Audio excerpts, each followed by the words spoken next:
Dice la palabra de Dios, Apocalipsis 5, 1 al 14. Y vi en la mano derecha del que estaba sentado en el trono un libro escrito por dentro y por fuera, sellado con 7 sellos. ¿Ustedes?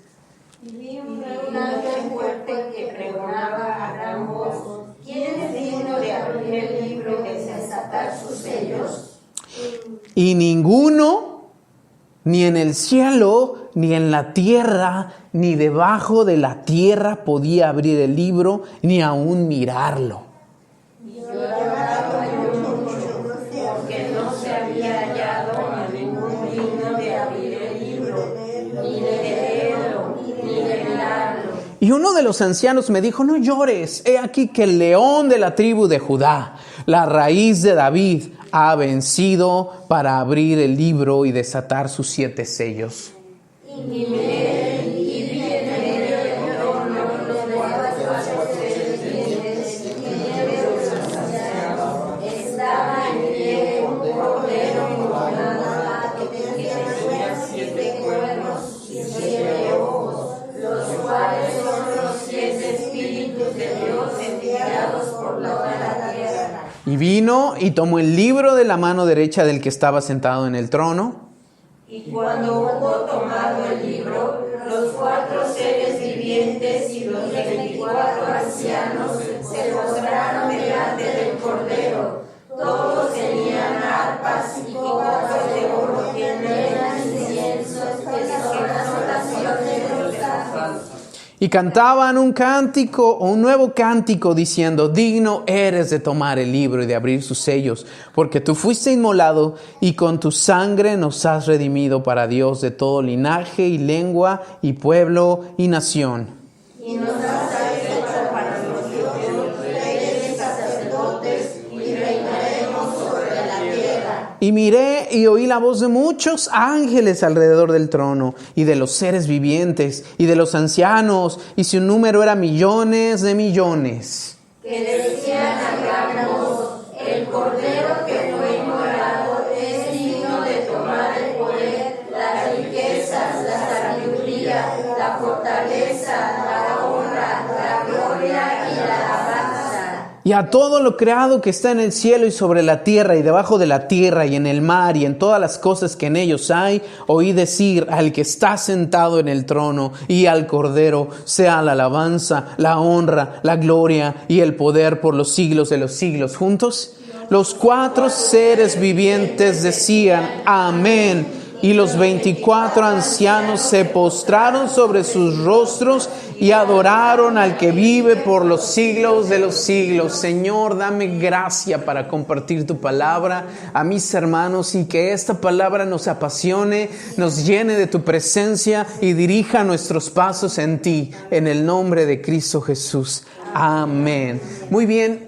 Jesús es el Cordero inmolado. Antes de pasar a la que sigue, ¿qué está pasando aquí? ¿Qué estamos leyendo? Es una escena en el libro de Apocalipsis. Apocalipsis quiere decir revelación. Y este libro fue escrito por el apóstol Juan, el cual tuvo una revelación del final de los tiempos. Él vio cómo serían las cosas antes de que todo terminara y por la eternidad. Y en este capítulo él vio una escena increíble que nos deja boquiabiertos. Dice la palabra de Dios que estaban todos los seres en el cielo. Allí estaremos nosotros. Todos aquellos que amamos a Dios, que entregamos nuestra vida desde todos los tiempos, desde Adán y Eva hasta que termine la historia. Allí estaban todos los ángeles, ahí estaban los principales personajes. ¿Quién te puedes imaginar que estaría allí? Abraham, David, Moisés, Elías, nosotros. Job, muy bien. Yo y así como yo dije, eso es seguridad. Humildad es ese. Y allí estaríamos todos. Pero dice el apóstol Juan que estaba el Padre sentado en el trono y había un libro, un rollo ahí que tenía 7 sellos. Y ya después entraremos en esos temas, que los sellos, los ojos, los cuernos y todo ese asunto que es interesante, es simbólico. Pero el chiste es que había un libro que nadie era digno de abrir. Que no había uno solo digno ni en el cielo. Imagínate, ahí estaba Abraham, Moisés, el héroe o el personaje bíblico que más admires. Ahí estaba y no había uno solo digno de abrir. Ahí estaban nuestros abuelitos, tal vez, o el superpoliticazo, el más increíble de todos los que nosotros pudiéramos decir, y ninguno era digno de abrir. Y Juan lloraba mucho. Es que ¿quién lo va a poder abrir? Y entonces se oyó una voz que dijo, no llores.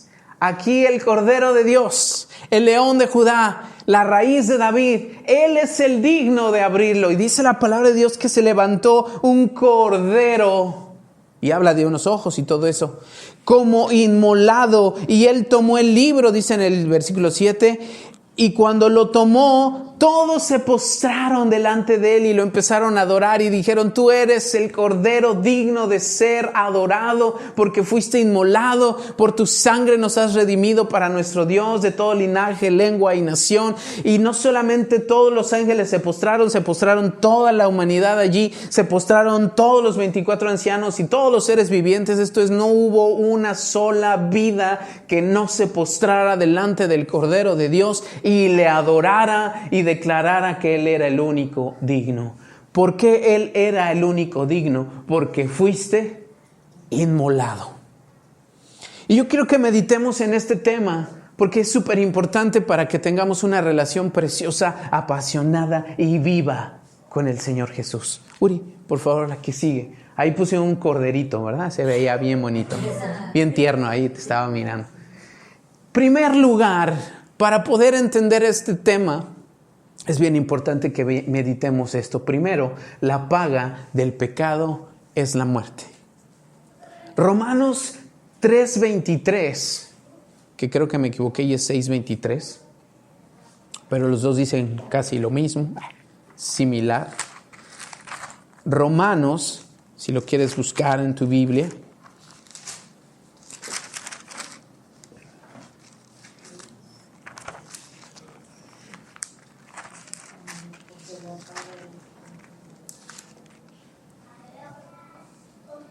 si es 6:23, ahí dice la palabra, porque la paga del pecado es muerte, mas la dádiva de Dios es vida eterna en Cristo Jesús, Señor nuestro.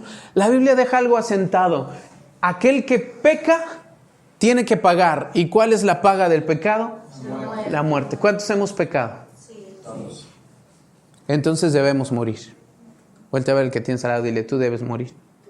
Ay, no seas así, qué mala onda. Oh, pero hay una buena noticia, y aquí lo dice el mismo versículo que acabamos de leer. Pero la dádiva de Dios, el regalo de Dios en Cristo, es vida eterna. Ahora, pregunta, ¿quién tiene a Cristo? Muy bien, dice la palabra de Dios, el que tiene al Hijo de Dios tiene la vida, el que no lo tiene, no tiene la vida, porque la paga del pecado es muerte. Cuando Dios nos creó al hombre, el hombre tenía una perfecta comunión con Él, caminaban juntos, se paseaban en el huerto, el hombre estaba allí trabajando y el Señor venía y le decía, ¿qué haces, Adán? Aquí trabajando. Y ellos platicaban y disfrutaban de una relación preciosa, y eso es lo que Dios quiere con el hombre. Sin embargo, el hombre pecó. Y como Dios mismo se lo anunció, le dijo, te he dado todos los árboles para comer. Solo este, no. Porque el día que comas de él, de cierto morirás. Y el hombre decidió comer de ese árbol. ¿Por qué? Pues la serpiente le engañó, pero la serpiente le engañó ocupando algo que había dentro del corazón. Porque eso es lo que hace Satanás. Satanás usa lo que adentro de nosotros está. Y el hombre vino, Satanás, y le dijo, mira, lo que pasa es que Dios es egoísta, parafraseando. Lo que pasa es que Dios no quiere que seas como Él. El día que tú comas de Él, serás como Dios. Y como Dios no quiere, por eso no te deja comer de Él. Y dice la palabra de Dios que cuando Eva vio el fruto, no sabemos si es una manzana, ¿ok? Siempre se maneja que a lo mejor es una manzana porque se ve muy apetitosa, ¿no? Porque eso es lo que dice la palabra, que cuando la miró, dijo, wow, se ve rica. Y entonces extendió la mano y comió.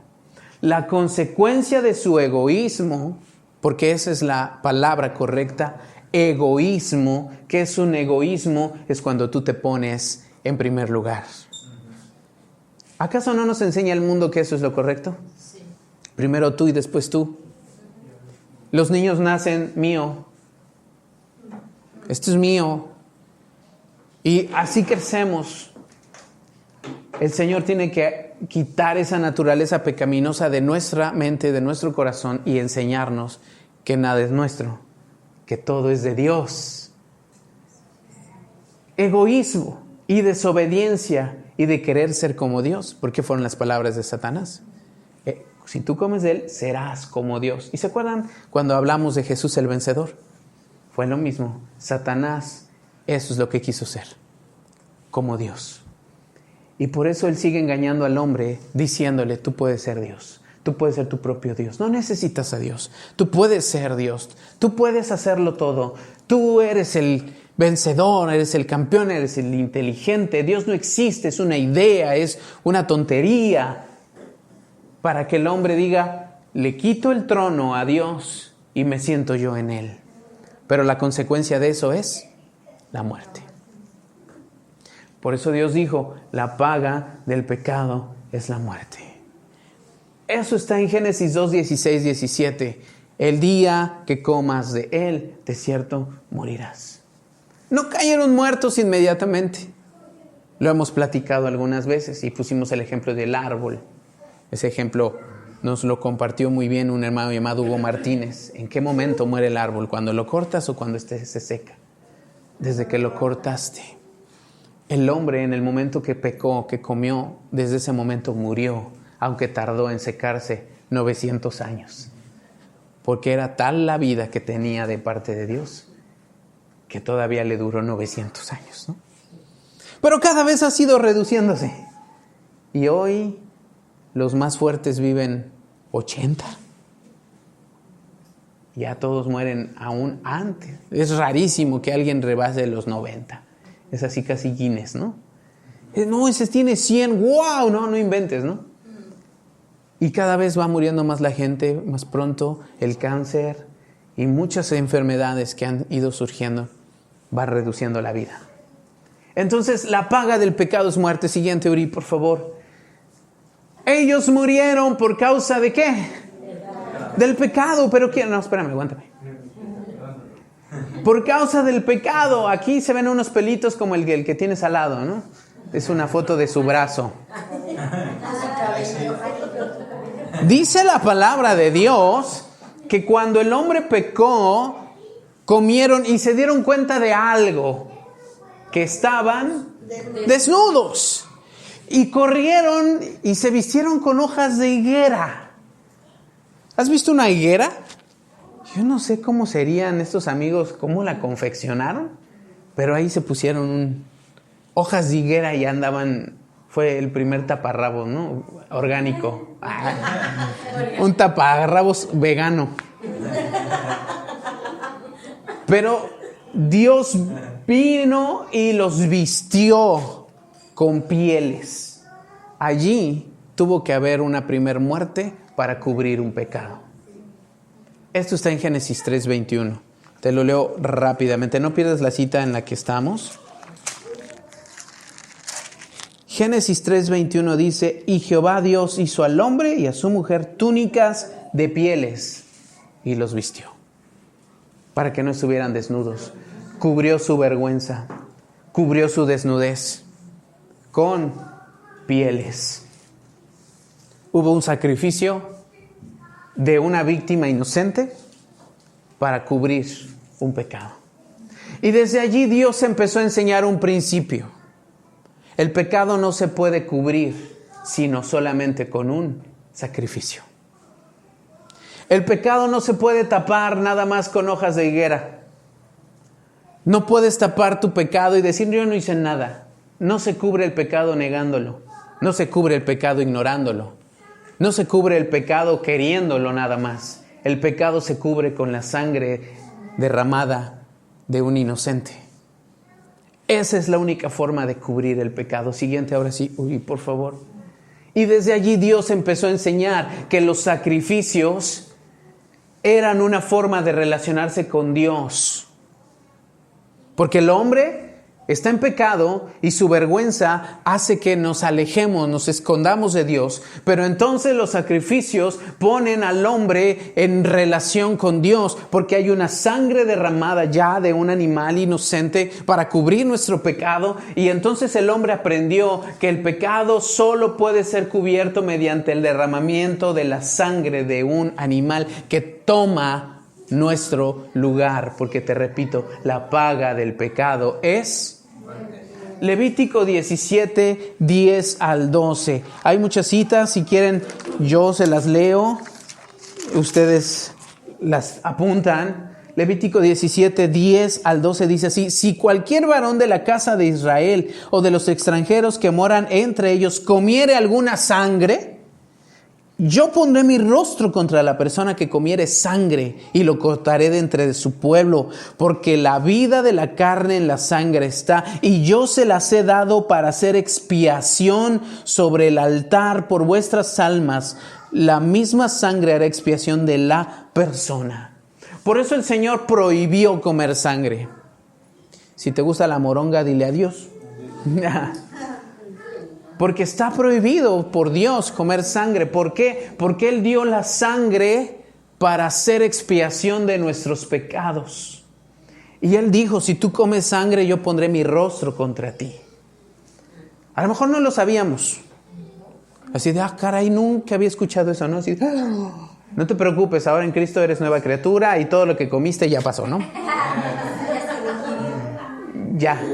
Pero ahora ya lo sabemos. Levítico 17, 10 al 12 dice: no, te prohíbo comer sangre, porque la sangre la he dado para expiación de tus pecados. Todo animal que es usado para ser sacrificado y se derrama sangre, si le estás usando para perdón de los pecados, es un buen uso, pero no se debe comer. ¿Vamos bien hasta allí? Siguiente, Uri, por favor. Ahora, la carne en sí se refiere a la sangre que agarras y te la bebas o que la hagas moronga. Ahora, la carne pues obviamente tiene un poquito de sangre y todo el estilo, ¿no? Pero bueno, ahí no pecas tanto, porque estás comiendo carne. El Señor permitió comer carne, pero no en sí la sangre. Sí, me explico la diferencia. La lavas bien, todo el asunto y eso, pero otra cosa es hacerla de vampiros, ¿no? Ese sí está prohibido. O vaciar toda la sangre y la preparas, tampoco. Así es. Pero por el Señor está instituido que no lo hagamos. ¿Por qué? Porque los sacrificios es la manera de tener nosotros perdón. Todos reconocemos que pecamos. Y por eso el Señor dijo: ¿cómo le hago? El hombre estaría siempre lejos de mí. Dios nos ama y Él quiere tener siempre una relación con el hombre. Y como el hombre había pecado y estaba lejos de Él, el pecado nos separaba, dijo: voy a instituir algo, los sacrificios. Un sacrificio libera perdón. Ahora, ¿cómo esto se desvirtúa? Y en nuestro continente había sacrificios. ¿Pero de qué? Humanos. Pero ¿en dónde aprendieron que había sacrificios? Alguna vez lo platicábamos. Todos los hombres descienden de Adán y Eva.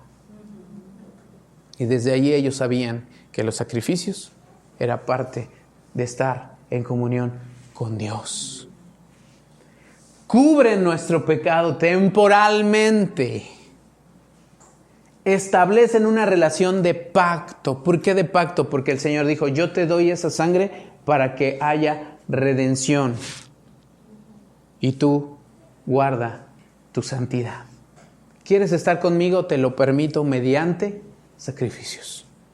Por eso es que tú lees en la Biblia y te vas a encontrar a todos los personajes ofreciendo sacrificios. Desde Adán y Eva, a Caín y Abel, después a todos, ¿no? Noé, a Abraham. Todos los personajes bíblicos, David, Salomón, increíblemente Salomón cuando consagró el templo sacrificó miles de animales, miles de toros, ¿no? ¿Qué número? ¿Qué sería eso, no? Pero era la manera.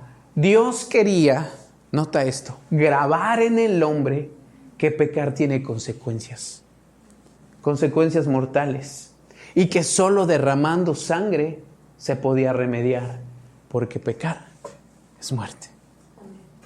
De tal manera que el pueblo de Israel tenía súper grabado: quiero acercarme a Dios, sacrificio de un cordero.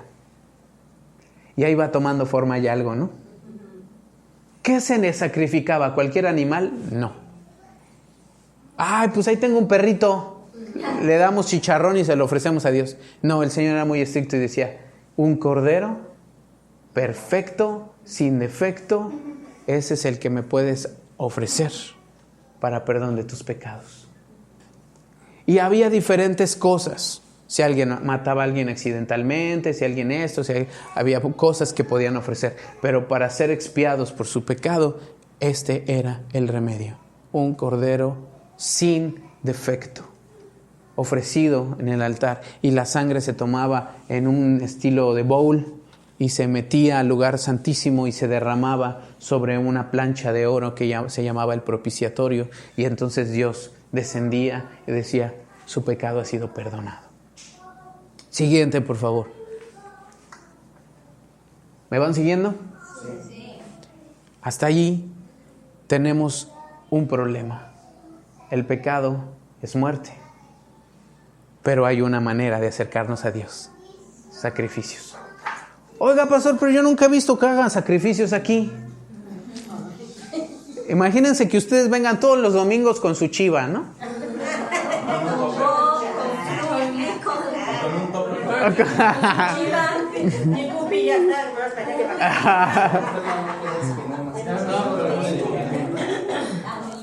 Pero yo quiero decirte algo: la Biblia es la revelación de Dios, pero la revelación fue dada progresivamente. Quiere decir que no nos dio toda la revelación en Génesis. Conforme tú vas leyendo la Biblia, el Señor se va revelando y va mostrándose en la historia y va dando avances hasta llegar al clímax de los tiempos, que es el Apocalipsis que leímos. Yo me regresé hasta Génesis para que vayamos entendiendo la historia de por qué el Cordero. Ahora ya sabemos, si quieres pensar en Cristo, ¿por qué el Cordero? Porque era el medio para que fuera derramada una sangre y hubiera perdón. Pero vamos más allá. El siguiente paso de la revelación se llamó la Pascua. Honestamente, yo no sé de dónde salió lo de los conejitos y los huevitos. Ni idea, ¿eh? Me metí a internet a buscar de dónde salió y tiene una revolvedera tremenda entre Irlanda, Estados Unidos, que sobre todo Estados Unidos por hacer mercadotecnia, es su temporada de vender muchísimo. Casi siempre todo es así. Igualmente la Navidad así lo hacen, ¿no? Es el tiempo. Los colores de la Navidad son rojos y blancos por la Coca-Cola. En realidad esa es la historia, por eso tomaron ese color. En realidad eran verdes. Ajá. Pero mercadotecnia, ¿no? Consumir y todo el asunto. Pero la Pascua, ¿de dónde salió lo que hoy se conoce como Pascua? Mira, bíblicamente cero. Te voy a hablar de la verdadera Pascua que está en la palabra de Dios. Porque sí existe esa Pascua. Y es el siguiente paso. Éxodo 12, del 1 al 20. Éxodo describe cuando el pueblo de Israel es sacado de Egipto. Y entonces el Señor, como el faraón, te platico rápido la historia, no los quería dejar ir. Tú has escuchado, leído esa parte. Dios le tuvo que afligir con 10 plagas. 10 plagas que azotaron la nación de Egipto, y aún así el faraón decía: no dejo ir a Israel. Aquí se queda. Desde piojos, moscas, ranas. Ay, oye, esas hay en Cancún. Piojos, ranas. Langostas. Iguanas no. Úlceras, granizo. Ya, ahí nos vamos salvando ya. Gracias, Señor. Tinieblas. Y la última plaga, que fue la más triste, Dios hizo morir a todos los primogénitos de toda familia de los egipcios. ¿Qué es el primogénito? El primer hijo nacido. ¿Quién es su primogénito? Uriel. Aquí, Abdías. Nubia. Como Faraón endureció tanto su corazón y no dejaba salir al pueblo, Dios habló y le dijo a Moisés: ve con el Faraón y dile, si no deja salir a mi pueblo, morirá todo primogénito de los egipcios. Y él dijo, ¿quién es ese para que yo los deje salir? Dijo, bueno, ok, te lo advertí. Y Dios habla a Moisés y en el capítulo 12, versículo 1 al 20, solo quiero resaltar unas partes porque igual es largo. Y de hecho ahí en la Biblia dice la Pascua. Y fíjate lo que dice el versículo 1. Habló Jehová a Moisés y a Aarón en la tierra de Egipto diciendo, este mes será principio de los meses. O sea, aquí empieza tu año, ¿no? Va a ser como tu 1 de enero. No cae en enero, es otra fecha. Para vosotros será el primero en los meses del año. Hablad a toda la congregación de Israel diciendo, en el 10 de este mes, tómese cada uno un cordero. ¿Un qué? Cordero. Según las familias de los padres, en un cordero por familia. Mas si la familia fuere tan pequeña que no baste para comer el cordero, entonces él y su vecino inmediato en su casa tomarán uno conforme al comer de cada hombre. Haréis la cuenta sobre el cordero. O sea, un cordero por familia. Pero si la familia era chiquitita, nada más son 4 y el cordero es demasiado, entonces te juntas con 2 familias o 3 familias. El chiste era que se acabaran ese cordero en ese día. Ese era el punto. No se podía desperdiciar. El animal será sin defecto, macho de 1 año. Lo tomaréis de las ovejas o de las cabras y lo guardaréis hasta el día 14 de este mes y lo inmolará a toda la congregación del pueblo. Esto es, lo sacrificará. Fíjate, aquí viene el punto. Y tomarán de la sangre y la pondrán en los 2 postes y en el dintel de las casas que lo han de comer. Tomarían la sangre y pondrían en los postes de las puertas y en el dintel, en todo el marco. ¿Por qué? Aquella noche comerán la carne asada al fuego, o sea, iba a haber una buena comida, ¿no? Y panes sin levadura y hierbas amargas lo comerán. Ninguna cosa comeréis de él cruda, ni cocida en agua, sino asada al fuego. Nos encanta en Cancún, ¿verdad? Su cabeza con sus pies y sus entrañas, ninguna cosa dejaréis de él hasta la mañana. Y lo que quedare hasta la mañana lo quemaréis en el fuego. ¿Por qué? Versículo 13. No, desde el 12. Pues yo pasaré aquella noche por la tierra de Egipto y heriré a todo primogénito en la tierra de Egipto, así de los hombres como de las bestias, aún de los animales. Y ejecutaré mis juicios en todos los dioses de Egipto, yo Jehová. Y la sangre os será por señal en las casas donde vosotros estéis. Y veré la sangre y pasaré de vosotros, y no habrá en vosotros plaga de mortandad cuando hiera la tierra de Egipto. Siguiente, por favor, Uri. Cuando el pueblo de Israel supo eso, entonces esa celebración se llamaría Pascua. ¿Por qué Pascua? La palabra pasá, que quiere decir yo pasaré de largo, me brincaré, saltaré la casa donde yo vea la sangre rociada en la puerta y entonces te salvarás. Pero si no obtienes esa señal, yo entraré a esa casa y mataré al primogénito. Por eso la Pascua fue lo que los salvó a cada familia de Israel, primero, de que sus primogénitos murieran.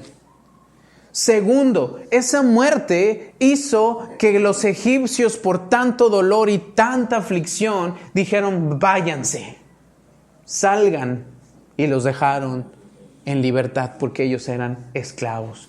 Pascua quiere decir sacrificio, pero también a la vez muerte. Ese evento siguiente, Uri, por favor, iba a marcar creo que me faltó ahí. Bueno, sí. La figura central de la Pascua es la muerte de un cordero perfecto. que su sangre colocada en mi puerta me libra de morir y me saca de la esclavitud. Un cordero es símbolo de sumisión y vulnerabilidad. En la semana platicábamos con mi hermanita Lupita y nos platicaba que una vez hicieron birria y que fueron a comprar el corderito o el borrego. Y es interesante que el borrego no repela. El cerdo lo vas a matar y es una chilladera espantosa y lo tienes que arrastrar de plano. Pero el corderito va al matadero tiernamente. Y decía mi hermanita que hasta lloró. Perdón, ya la estoy ventilando. ¿Por qué? Porque veía al corderito allí, ¿verdad? No decía nada, tan tierno, y parecía que se escondía, y dijeron, ese. Y viene y pues, tómala, ¿no? Y estaba bien bueno.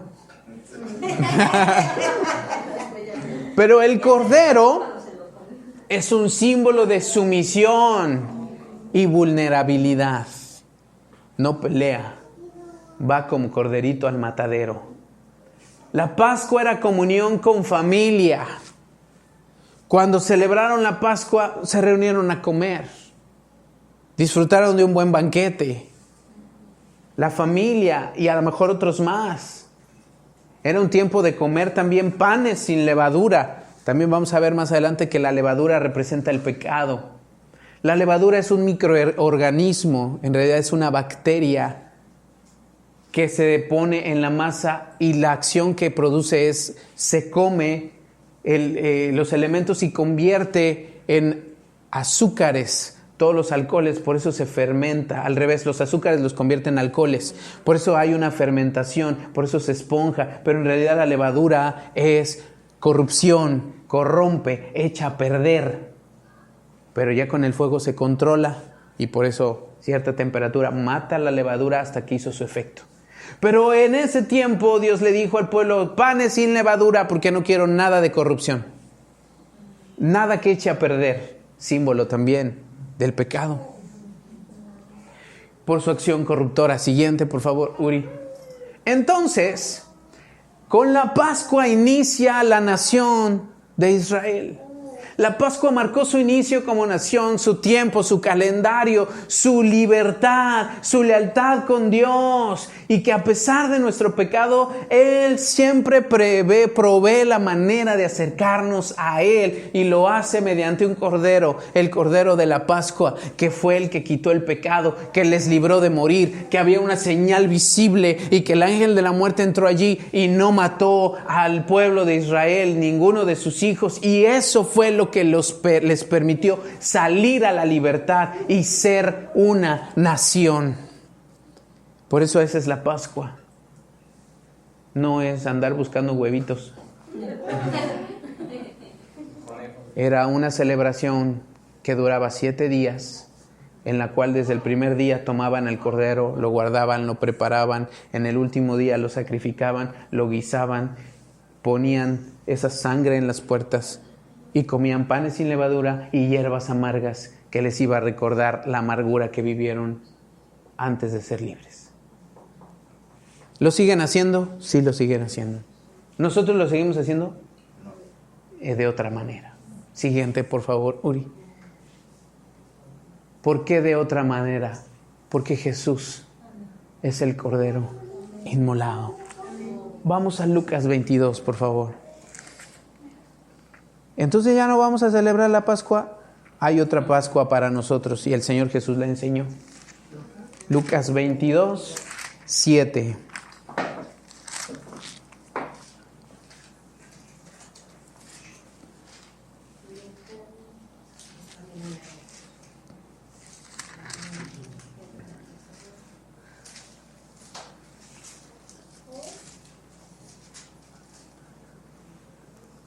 ¿Ya están ahí? Lucas 22, 7, miren, dice, el título es Institución de la Cena del Señor. Hay la Cena del Señor, la que hacemos nosotros. Esa es nuestra Pascua. Ajá. Dice el versículo 7, llegó el día de los panes sin levadura. ¿Se acuerdan qué día era ese? El día de la Pascua. En el cual era necesario sacrificar el cordero de la Pascua.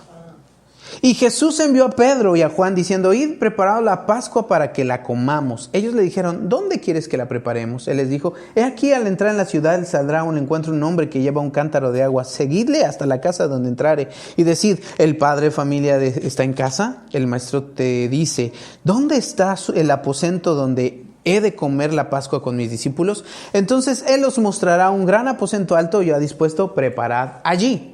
Fueron pues y hallaron como les había dicho y prepararon la Pascua. Cuando era la hora, ¿de qué? De la Pascua, de comerla. El Señor Jesús celebraba la Pascua. Ahí la estaba celebrando. Esa es la famosa última cena. No estaban echándose ahí unos tacos. Esa última escena estaba celebrando la Pascua.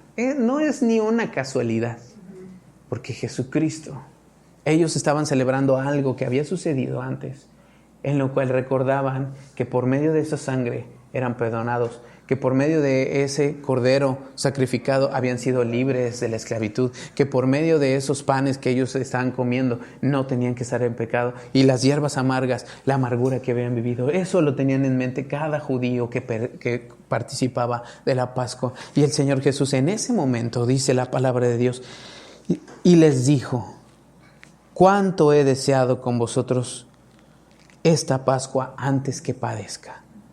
Por eso os digo que no la comeré más hasta que se cumpla en el reino de Dios. Hasta que se cumpla. ¿A qué se refiere que se cumpla? Ya lo leímos en Apocalipsis 5, el cumplimiento. Pero sigue. Y habiendo tomado la copa, dio gracias y dijo: tomad esto y repartidlo entre vosotros.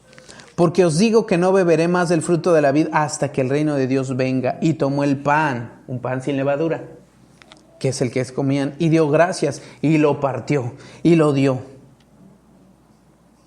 ¿Dónde voy? Estoy tan metido ahí. Diciendo: esto es mi cuerpo, que por vosotros es dado.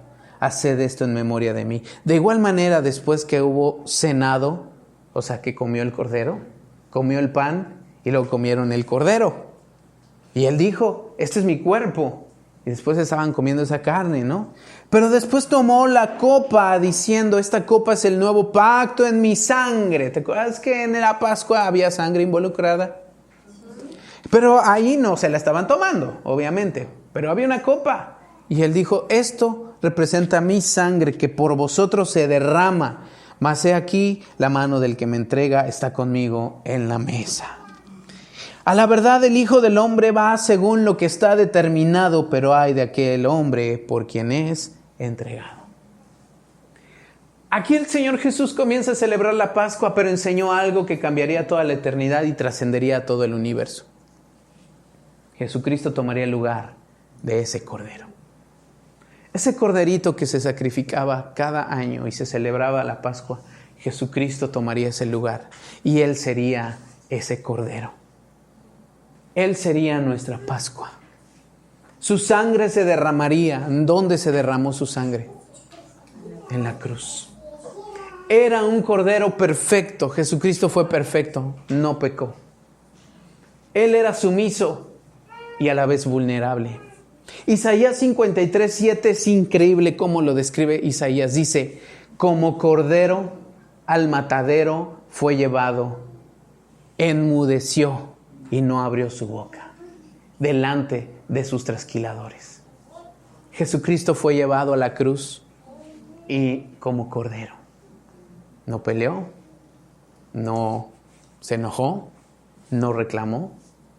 Simplemente, como ese cordero pascual, fue sacrificado, porque el Señor sabía que Él era el cordero inmolado.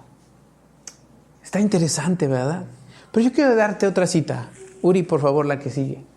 ¿Alguien más sabía eso? Juan 1:29. Toma nuestro lugar y nos acerca a Dios.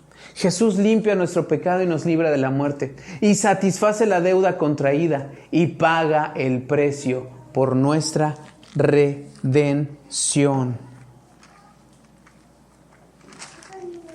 Juan 1:29 dice: al siguiente día vio Juan a Jesús. ¿Qué Juan? Juan el Bautista, ¿se acuerdan? Él bautizó al Señor Jesús, pero cuando vio a Jesús que venía, Él dijo: he aquí el Cordero de Dios que quita el pecado del mundo. El mismo Juan sabía que Jesucristo iba a morir como ese Cordero Pascual para quitar nuestro pecado. También el versículo 36 lo vuelve a decir. Y mirando a Jesús que andaba por allí, dijo: he aquí el Cordero de Dios. Jesucristo es nuestro Cordero. Siguiente, Uri, por favor. Por esa causa, amados hermanos, Él es el Cordero único, digno de ser adorado en el cielo y en la tierra. ¿Te acuerdas lo primero que leímos? Estaban todos en el cielo, todos los héroes de la fe, allí los ángeles, Miguel, y también tú, pero el arcángel Miguel, Gabriel, todos los powers allí, ¿no? Y estaban llorando porque no había uno digno de abrir ese libro. Pero entonces alguien dijo: no lloren, hay uno que es digno. Él es el Cordero que fue inmolado. Por eso Él es el único digno de ser adorado en el cielo y en la tierra. El Cordero es digno. El Cordero está en el trono. Por causa de que se humilló hasta la muerte y muerte de cruz, se fue y se sentó. Hasta lo cantamos, ¿no? Al que está sentado en el trono. Y ya cuando cantes eso y al Cordero de Dios, entenderás claramente por qué Él es tan hermoso y por qué nosotros nos derramamos en adoración y que no hay nadie digno como Él. Él es el Cordero que juzga con justicia. Le fue dado todo el juicio. Tiene la autoridad Él para ejercer juicio porque es el único digno. Él es el Cordero, es el esposo de la iglesia. ¿Has oído de una fiestota que vamos a celebrar allá en el cielo? Las bodas del Cordero. ¿Y quién es la esposa? Y a su esposa se le ha concedido que se vista de lino fino. ¿Quién es esa esposa? La iglesia. Nosotros nos uniremos al Cordero. Ahora, no te imagines que será física y ahí todos vestidos de blanco y la cola y todo acá, ¿no? Aventando arroz. Pero es un símbolo de la unión que tendremos por siempre con el Señor Jesús, que es el Cordero, y celebraremos las bodas del Cordero y le adoraremos por la eternidad. Uri, el que sigue, por favor, y última, me parece que ya es. Por eso Él es digno de adoración. Y yo quiero decirte eso último. Nadie, repito, nadie ha hecho tanto como el Cordero de Dios por nosotros. Ni tu abuelito, que en paz descanse, o tu jefecita que decimos, ¿no? Se partió el lomo mi jefecita por dármelo todo. Y sí son dignos de respeto, pero nadie ha hecho tanto como el Cordero de Dios.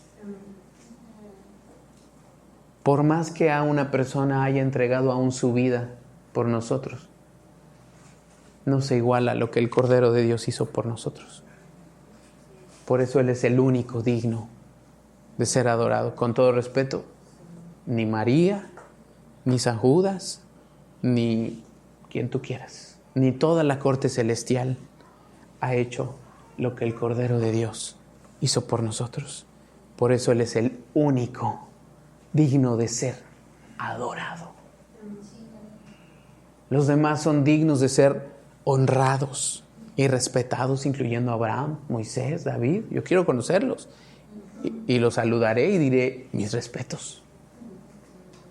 Pero al único que adoraré será el Señor Jesús, al Cordero de Dios, porque es el único al que podemos nosotros darle todo lo que somos. Y lo único que podemos hacer es vivir adorándolo cada día y eternamente.